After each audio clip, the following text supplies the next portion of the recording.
On May 21st, French historian Dominique Venner shocked France when he walked into Notre Dame Cathedral, put a letter on the altar, and shot himself in the head. It was a protest against Islamization and France's new gay marriage law. He said in his suicide note he hoped his death would wake up the nation. Europe is being forced to awaken because parts of Europe are literally on fire. In Sweden a few weeks ago, predominantly Muslim immigrants set fires for several nights. In Britain, a soldier was butchered on a London street by a Muslim. In France, a recent convert to Islam tried to do the same thing to a French soldier, but only wounded him. Amidst failing economies, Europe is continuing to fracture into ethnic tribes that hate one another. Even German Chancellor Angela Merkel has admitted that multiculturalism has failed.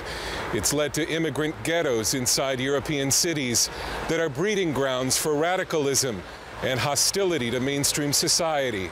In Paris, we asked Guy Millière, author of the new book Radical Islam is a Weapon of Mass Destruction, why the European establishment continues to allow and encourage Islam to spread while suppressing Christianity. The connection between radical Muslims and leftists in Europe is that both are totalitarian, and they see something in common between them and radical Muslims. A lot of European leaders still seem to fear political correctness more than Islamic terrorism. British Prime Minister David Cameron said there is nothing in Islam that justified the beheading of British soldier Lee Rigby by a Muslim, ignoring the many verses in the Quran that command Muslims to behead unbelievers. Cameron instead called the murder a betrayal of Islam. It took the Somali terrorist group Al-Shabaab to correct Cameron in a series of tweets, saying that the gruesome killing wasn't a betrayal of Islam, but a portrayal of Islam.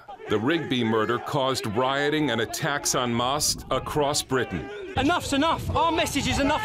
We have weak leaders, weak police. Our police and our leaders tiptoe around this issue. This issue is political Islam. It's political Islam that's spreading across this country. Across the channel in France, opponents of the new gay marriage and adoption law now talk openly of revolution. One group even calling itself the French Spring. They view the new law as a tool of the left to tear down French tradition, and it seems to have galvanized hatred for the leftist government of François Hollande. I think that the main aim of the French government is to destroy traditional families. They speak about rights, they speak about equality, but it's not a question of rights, it's not a question of equality, it's a question of destruction of the family.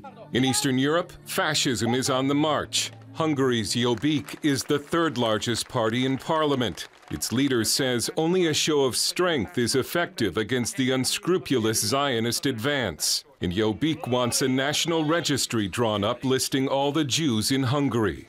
Similar movements are active in Greece, Poland, and Slovakia. Meanwhile, the European Union continues to fail economically. And a recent poll shows that for the first time, most EU citizens don't like the idea of the European Union. Europeans' faith in and belief in the European project, the fact that economic integration should be good for them. Well, they don't believe that anymore. In Rome, an Italian taxi driver says Europe should be written off, not Italy. It's Europe that's not working. In Spain, homeless families are squatting in unsold apartment buildings. In Greece, former members of the middle class find themselves sleeping outdoors. It's no longer just Europe's ghettos that are breeding grounds for radicalism. Today, trouble is brewing all across Europe. Dale Hurd, CBN News.